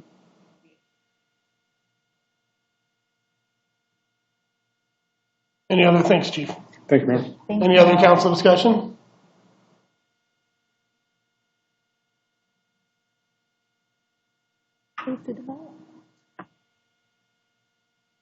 Not, I'd entertain a motion. I move to deny ordinance number 729-20 as proposed for the reasons stated. Second. I have a motion and a second to deny ordinance number 729-20 as proposed for the reasons stated. And I know you're kind of new, but can I have a roll call vote on this one, please? Yes, sir. Mayor Rudy, Aye. Mayor Pro Tem Clark, Aye. Councilmember Spear, Nay. Councilmember Johnson, Nay. Councilmember Neal, Aye. Councilmember Castle, Aye. and Councilmember Mortensen. Aye. On my count, 5-2. Ayes, 5-2. Thank you. Next item on the agenda, item F, consideration of resolution number 2026-2020 to authorize and approve Evans' participation in the Metro Mortgage Assistance Plus program and authorizing the execution of the delegation and participation agreement and other documents in connection therewith. Who wrote that? We'll hear from staff. Thank you, Mayor. Tongue twister. The city of Denver has a revolving loan fund to support the Metro Mortgage Assistance Plus program, and that started out as being available to Denver residents to assist particularly first-time home buyers with low interest mortgages and other first-time home buyer benefits. Recently, one of the lenders and the city of Denver reached out to Evans as part of a broader initiative, Front Range wide, to allow more citizens along the Front Range and in other communities opportunities to use this program, this particular program for low interest mortgages and the other benefits in the program. Assistant City Attorney Drew Lyman has had several conversations, has learned about the program, and is available to answer questions the best we can. Till a few minutes ago, we did have someone from the staff of this program from the city of Denver ready to participate by Zoom tonight. I've recently heard that our Zoom connectivity is not working for the outside participants tonight, so we won't have that staff member available. But we know enough to just share with the council that the program would have no cost to the city of Evans, no discernible risk to the city of Evans, and the participation in the program could be canceled at any time. Our participation could be terminated with 30 days notice. So with that, we bring this to you for your consideration. There are 33 cities and 8 counties that have signed on with the city of Denver, and it sounds and feels like they are talking to more of the cities and Weld County itself about their participation. So with that, that concludes our remarks. Drew's here in case there are questions about the program. Thank you, Mayor.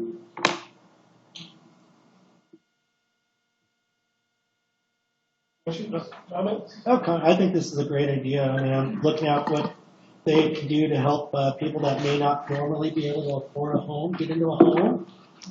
Looking at, they have a lower FICO score requirements, and allows people that wouldn't normally qualify for a mortgage to possibly get one. And I think this is a great opportunity for Evans to, expand, affordable housing for individuals to get into it. So I'm in favor of it. Likewise, I think this is a really good move for our residents. I look at family members of mine that are young and newly married and think, oh my gosh, how did they do it? Because it's that for me. 20 years ago, if I was in the same situation, I wouldn't have been able to buy a house at 19. And so being able to provide that opportunity to our residents is fantastic. Comments? I also agree. I think this is great. This just helps, our residents definitely get into a home, especially our younger residents. But I also like the fact that they don't have to pay the staff, and so it in essence sets them up, for success. And so, yeah, I'm totally for this, and I'm glad that we are participating in this. Comments? I'm absolutely for it. I think it's a great program. The one thing I am also glad for it as well, though, is that we could opt out at any time. I'm all for helping people, and I want people to get help and buy your first home. I think that's very important. I also don't want us to become the low-income mecca of northern Colorado. So I'd like to help as many people as we can, but be able to stop it at some point as well. I don't want us to, everybody just move to Evans because we get. I am all for this. I think it's a great project. So. Go ahead, Councilman O'Neill. Well, I think there's enough other cities that are already participating in the program, and I had noticed earlier that Greeley is one of them, so we might as well jump on the bandwagon for the time being and see how it works out. You know, and I think this doesn't I think really what this is doing is helping the specific demographic that has the financial stability to continue the payment on a mortgage. It's just they don't have the upfront, money to get into it. And so in essence, what this will do, if anything, will help fill or help us ensure that all the homes that are being built are being purchased by this younger demographic. And so in essence, what this will do, it will assist the city to be able to sustain those specific developers and all that expansion and growth that we're seeing. So I think this is definitely a positive.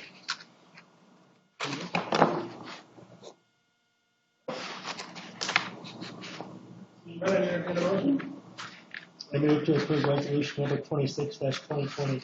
I second. Motion and a second to approve resolution number 26-2020. All those in favor signify by saying aye. Aye. Opposed, nay. Motion passes. Thank you. Next item G, consideration of award of bid 2020 asphalt treatment project. And we'll hear from staff. Thank you, Mayor. The next part of our 2020 pavement management plan is our asphalt treatment program, which is also, this is chip seal this year. And the City Council held a work session on this a couple months ago and actually decided then, directed that we would advance $500,000 from other portions of our pavement management and future sales tax Measure 1A funding to this year so that we could get more done this year with resurfacing and specifically chip seal. So we have implemented the council's goals. There's a map in the packet that shows the areas that will be chip sealed. Before I turn it over to our city engineer, Mark Oberschmidt, to talk a little bit about the process and the bids, I'll just mention that council will note that the bids came in very favorably. And while we had scoped this, the engineering staff had scoped this to about $750,000, what came back in the bids, our lowest qualified bid, even with a 10% contingency, comes to about $608,000. Back in the work session that we had a couple months ago, we talked about the importance of our sequential program for preparing streets for resurfacing, which includes the asphalt work and other things. At this point, we think we would be better off carrying this money over, the balance of this money over to next year so the council can consider how best to allocate it once we have more of our streets and our areas that are ready for chip seal.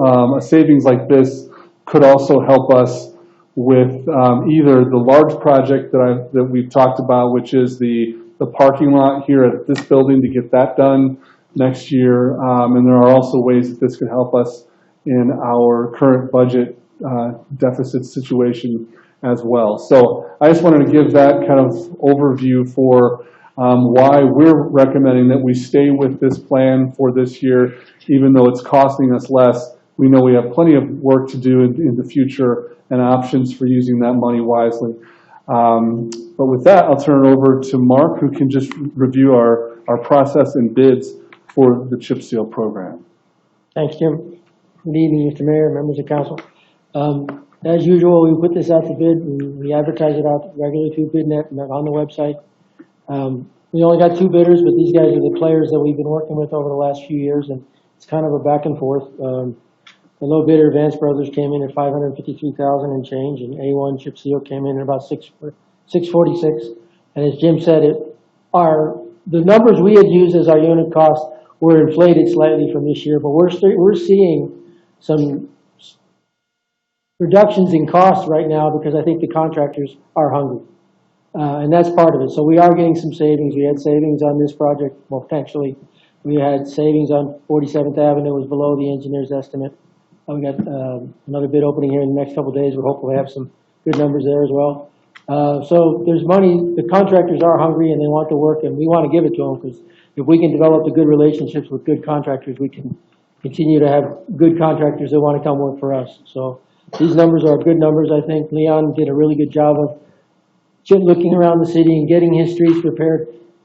The man knows these streets like the back of his hand better than anybody, and he really looks around and sees what needs to be done and plans accordingly. He's got 5 years of planning in his head right now. All I got to do is ask him where, and we put it together. So if you have any questions, I'd be happy to answer. Thank you. Questions of staff or comments? I have a question for you. And so on a street, so for example, chip seal. So let's say, so there's a street and it has a plant growing out of it. Would chip seal take care of that? No. No. Okay. When you have plants growing up through the street, there's too much penetration or cracking in the asphalt. So that's almost, you probably have significant cracking when you have plants. Now, yes, we have plants in some areas growing up along the curb and gutter. And a lot of times we'll take care of that just by spraying it with weed killer and getting it back down again. But over time, that will create more and more of a problem. So chip seal is not going to cover that. Chip seal is a surface treatment that is going to last, 5, maybe 7 years. And it's meant as a progressive process where you take a road, roads are designed for 20 years, 30 if they're really done well. And then in a period in time, within the first couple of years, you might even be putting down oils just to be able to make the asphalt last longer, because the oil in the asphalt degenerates over time with exposure and with traffic. So there's products out there that they just come down and it looks like a slurry coat, but it's not. It's got some additional chemicals in it, and it rejuvenates the road, for want of a better word. And it's a very inexpensive process, and we're actually looking at it for some streets, possibly for next year. It's the first step in keeping the asphalt good. The chip seal is the best Band-Aid before you get to the point where you're actually reconstructing the road. Overlay type stuff. Yes. So for priority 3 in North Point, that's what I'm seeing. So can you maybe go out and look at that street and just ensure that it's at where it should be for the process that is taking place in that area? Because there's plants growing out of it. The street. It's in North Point subdivision, yes. That's in the plan for this year. Right, but I just want to make sure that we're taking the correct process is occurring on that road, that it's not something that we are going and thinking we're doing, and then we see something that's major. It's like right by the curve, but it's literally like it's progressively heading towards the center. So it started there, and now it's making its way. It's like it's ripping through the asphalt. Yeah, and I mean, and there's various areas where it's also doing the same thing, but it's barely starting.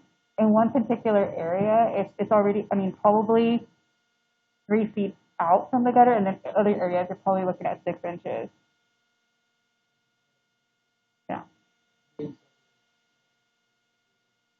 Right. So I don't know, maybe if we can do, like, I don't know, maybe visit all these priorities and just to ensure that we're taking the correct action for all those areas would be great. I don't know if we were able to, granted, I mean, it's, extra work. You will. Okay. You will weed kill the areas that are weeds. And this plant's probably like 2 feet high. Clarify our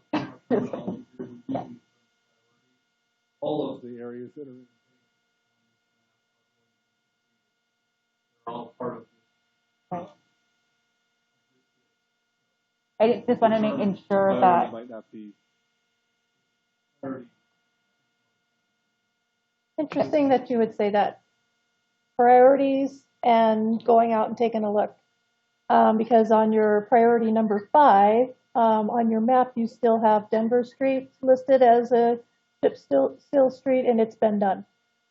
So are you going to give the contractors a list of the streets, the actual streets you need done?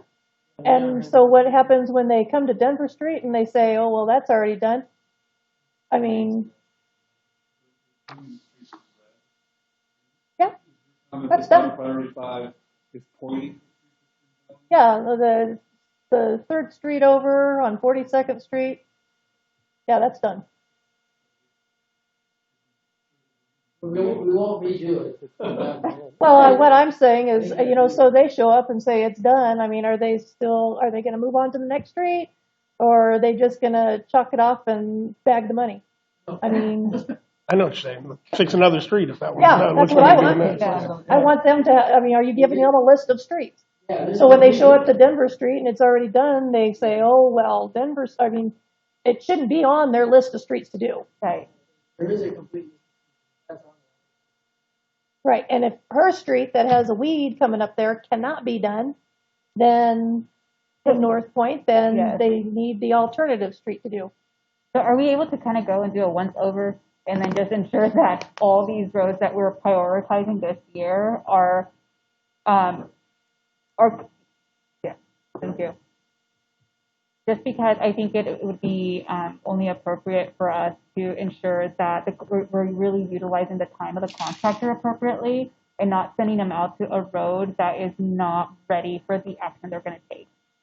So if we can just go out to all these priorities, ensure that they're ready for the specific action, and then we have a list, and if the ones that we can't do because of various reasons, remove and add a new road, a new street.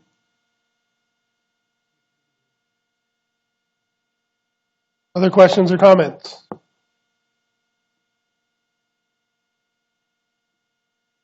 Fred? Is that a hand? Oh, I think it's great that this came in under estimates. More work we can get done and show the something with confidence and part of that.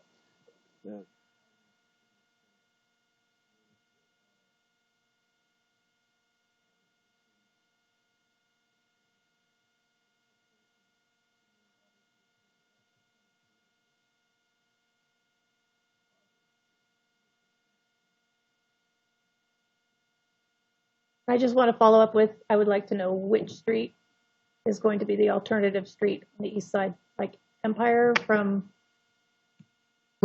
anyways. Thank you. Any other comments or questions? Hearing none, I'd entertain a motion. I move to award the 2020 asphalt surface treatment contract to Vance Brothers Incorporated and authorize the mayor's signature on an agreement in the amount of $553,080 with a not to exceed amount of $608,000. Second. I have a motion and a second to award the 2020 asphalt surface treatment contract to Vance Brothers, Inc. and authorize the mayor's signature on an agreement in the amount of $553,080 with a not to exceed amount of $608,000. All those in favor signify by saying aye. Aye. Opposed, nay. Motion passes. Item H, consideration of award of contract for multi-model master plan. We'll hear from staff. Thank you, Mayor. This is the transportation master plan that we've heard quite a bit about in the last few weeks, especially as it relates to funding. This is the project that we're estimating will cost $168,000, $15,000 of which is coming from the city of Evans, $3,000 from Weld County as their match, for a grant of $150,000 from CDOT. So this is where we're spending $15,000. So tonight we just have the contract for our consultant partner for this for your consideration. Short summary of the bidding process.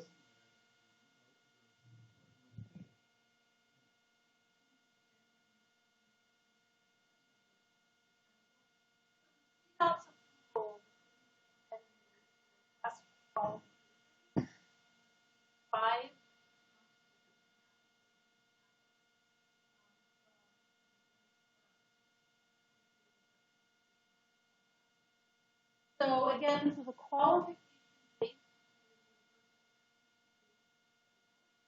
And that is so it's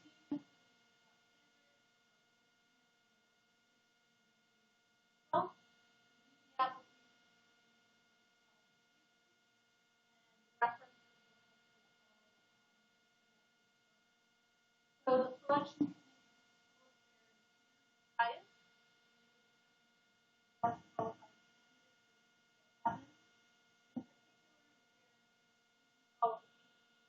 project noted already presented costs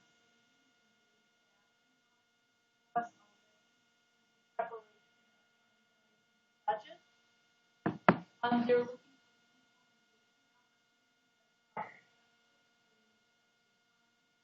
and it will also be a dashboard of value-added outcomes, not normal requests at our request for proposal for the how that we value that dashboard. I just go ahead and that in, above and beyond.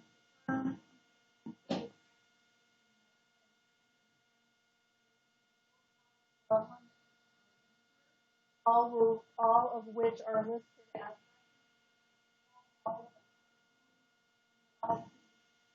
talking about the 1%. Now, upon approval, by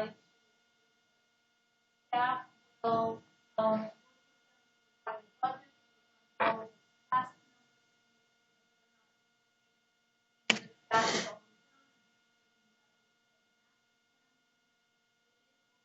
build on also like to build pathway really fabulous that we have to have. We have staff does authorize on notice of that notice on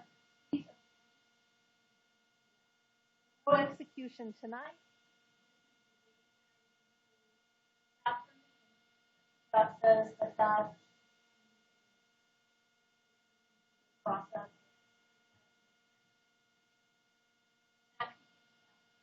Thank you. Questions of staff or comments? None other than what a great deal. $168,000 for 15 grand. That's pretty awesome. If there are no other questions or comments, I'd entertain a motion. I move to award the contract for services to prepare the multimodal transportation master plan to Fair and Piers and authorize the mayor's signature on the contract agreement in the amount not to exceed $168,000 upon receipt of the executed IGA and an official notice to proceed from CDOT. I have a motion and a second to award the contract for services to prepare the multi-module transportation master plan to Fair and Piers and authorize the mayor's signature on the contract agreement in the amount not to exceed $168,000 upon receipt of the executed IGA and an official notice to proceed from CDOT. All those in favor signify by saying aye. Aye. Opposed, nay. Motion passes. Item I, consideration of award of bid Tuscany non-potable pump skid. We'll hear from staff. We're part of the Tuscany non-potable irrigation system project. Of course, is the pump station is probably the largest component of the project, and as we hear from our city engineer, that component needs a large cost item and needs several months of lead time. That's just one component of the project as the rest of the project moves along to construction, probably in the next couple of months. I will turn it over to the process and the recommendation. This, you said, pump is a long year. We first talked to them, they said 12. That's why when the time is completed, back when put it out, came up with 5 different bids. The low bidder actually forgot, didn't include the proper filter filtration which we're looking for. We don't want to have just office. We don't want to have something go out and buy a new one. We want something to keep in stock and not have to acknowledge it. Electronics came in at $160,000. Have the copper materials that we need, respectable by our recommendation. Have the order scheduled to get on construction.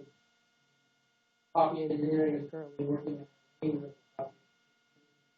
erosion control, mining of other lines,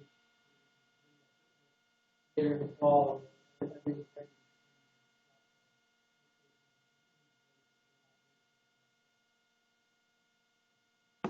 Thank you. Questions or comments? I just want to make a comment. I think that it's very advantageous that we use the same system between our different system or our different locations. I really think that it's good that our staff already has the knowledge of how to use this system and already knows, how to maintain it. And so I really think it's a good thing that we use this. And thank you for noticing that also, and understanding that we should have a specific type of water pump, and being discerning when you see those bids, because that's definitely very important. So thank you for that. Other questions or comments? Hearing none, I'd entertain a motion.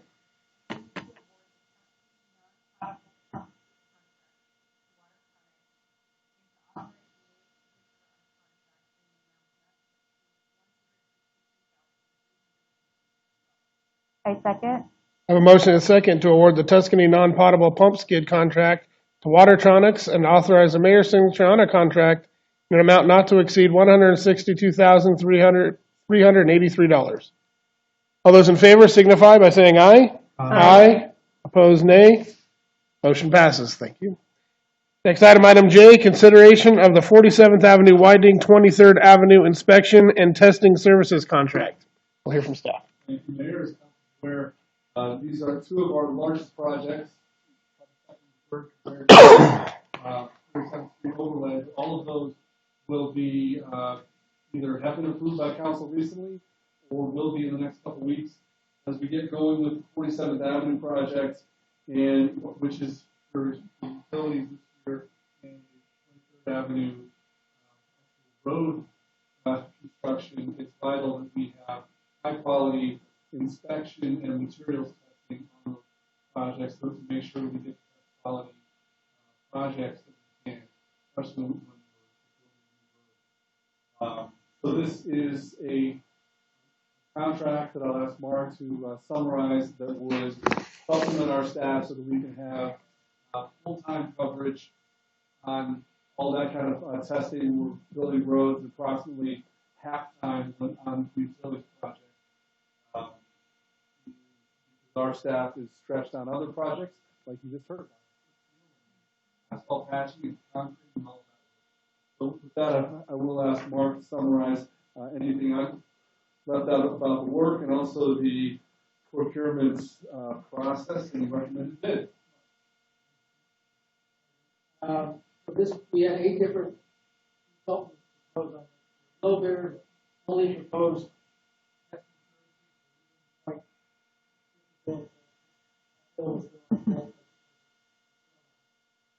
the bottom 3 were within $2,000 of each other. The reason looked down they worked in Erie. Their resumes, staff had substantial more construction experience than the next one. When I say substantial,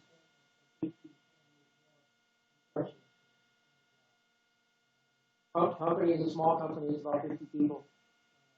Met with the guys, know what they're talking about when you can tell them. Knows what they're talking about. I think that will do a great job for us. As Tim said, during the utility construction, there'll be about half-time construction, and then the road construction.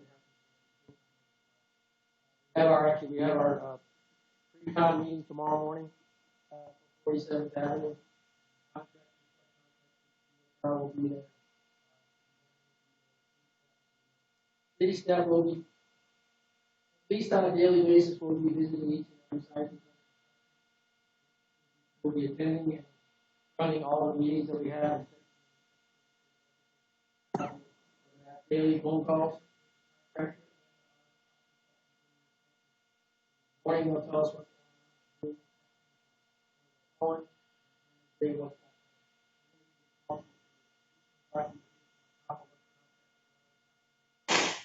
Into the project, we know what we have, what was built, where it was built.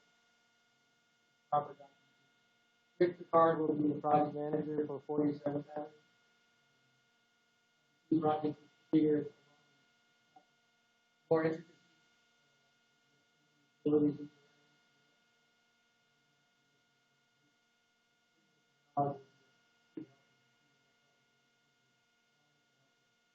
Contract.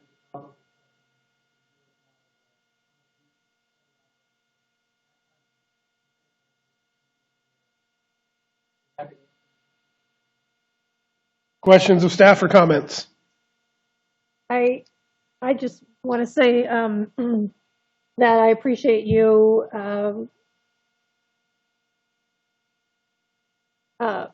having someone to manage it and to be in contact with it, that we're not just awarding a bid and then just assuming that things are going to be done.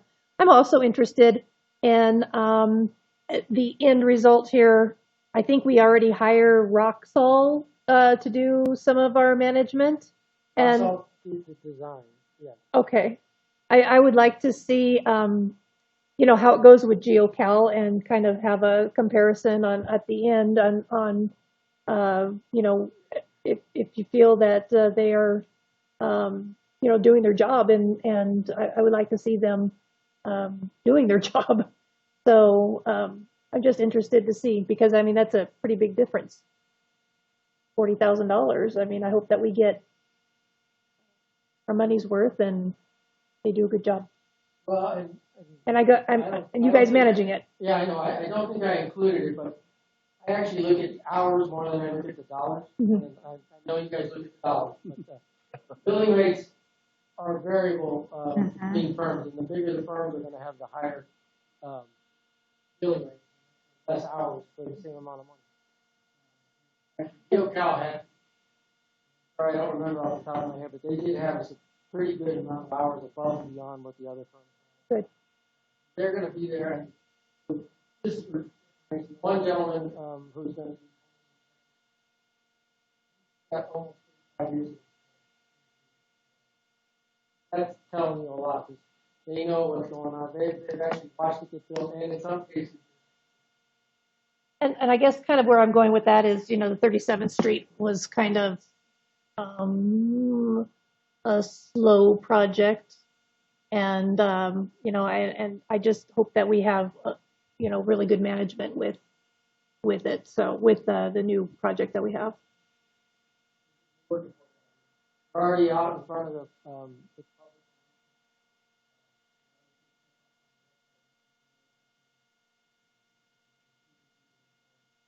coordinating with every utility out there.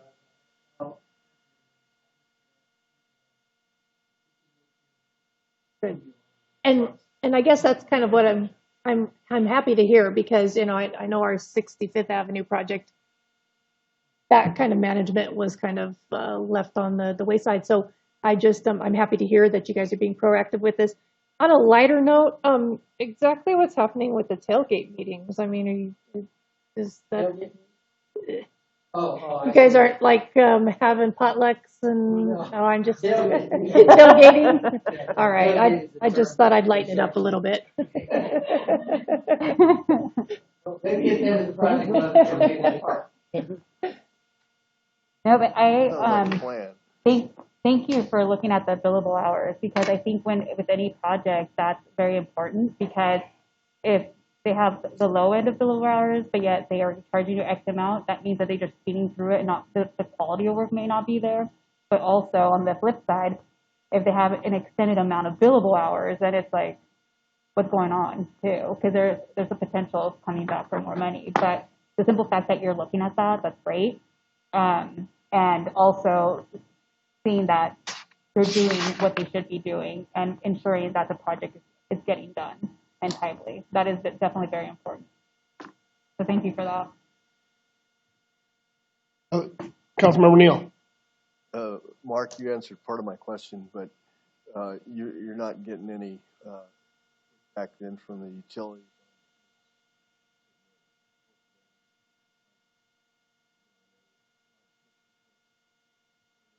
Problems with Century.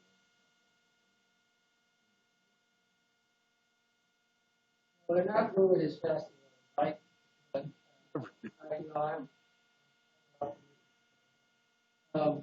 CenturyLink has actually been a little more cooperative than others. We have to put CenturyLink Excel, then we move forward.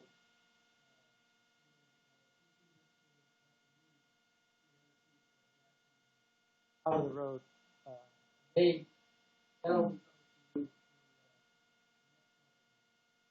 They're in a designated.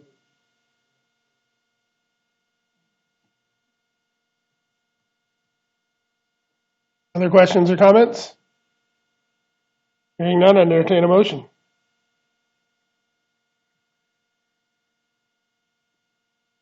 I move to award the inspection and testing service contract for the 47th Avenue widening and 23rd Avenue construction to GeoCal and authorize the mayor's signature on an agreement in the amount of $139,415 with a not to exceed amount of $153,356. I second. I have a motion and a second to award the inspection and testing services contract for the 47th Avenue widening and 23rd Avenue construction to GeoCal and authorize the mayor's signature on an agreement in the amount of $139,415 with a not to exceed amount of $153,356. All those in favor signify by saying aye. Aye. Opposed, nay. Motion passes. Thank you. Item 9, report, city manager. Two things for me tonight. One, all road-related progress on these projects. Council may have seen the variable boards on 37th Avenue alerting the public to asphalt patchwork. I just want to let you know again what those are. Those are part of our priorities discussion a couple months ago, where we're able to do 300 foot long of spin patches. They're going to be thin overlay, a couple inches over several portions of 37th Street, mostly west of 47th, but one area that's particularly bad, west of 35th. Around the intersection. All told you over time where these sections are. They're the ones you're thinking of. So that's going to be real good progress, and we're looking forward to having that work done those patches will help us to hold these roads for years until we get there. The other one that's mentioned, council, more about this. We have the bids opening for the 37th Street overlay. But that bid opening is on Thursday. We'll be working this as quickly as we can with the successful bidder to a contract, because we would like to bring you a contract for that project just as soon as possible. I think I've alerted all of you, and for the benefit of the public, likely that we could be scheduling a special city council meeting between now and your next scheduled meeting, just to consider the construction contract for that project, so that we don't know what those bids look like and who our contractor may be.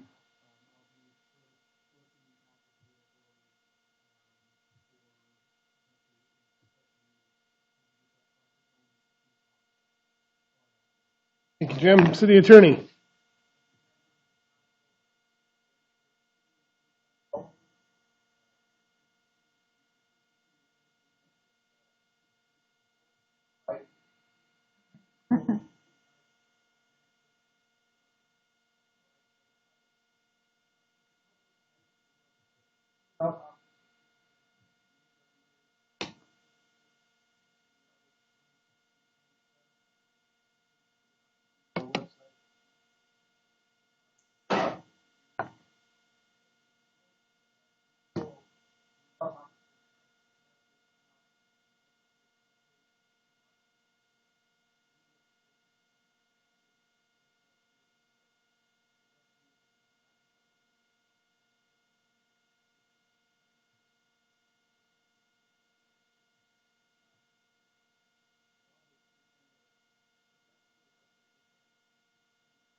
Thank you, Scott.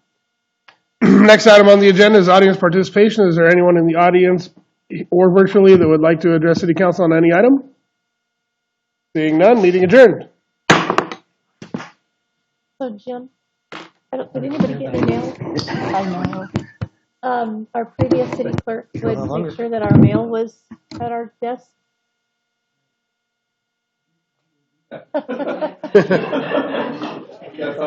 I'm just saying. So now we got to march to the mailroom. Would you go grab our mail? Thank you. Hi. Oh.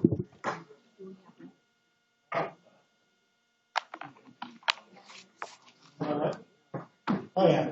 Yeah.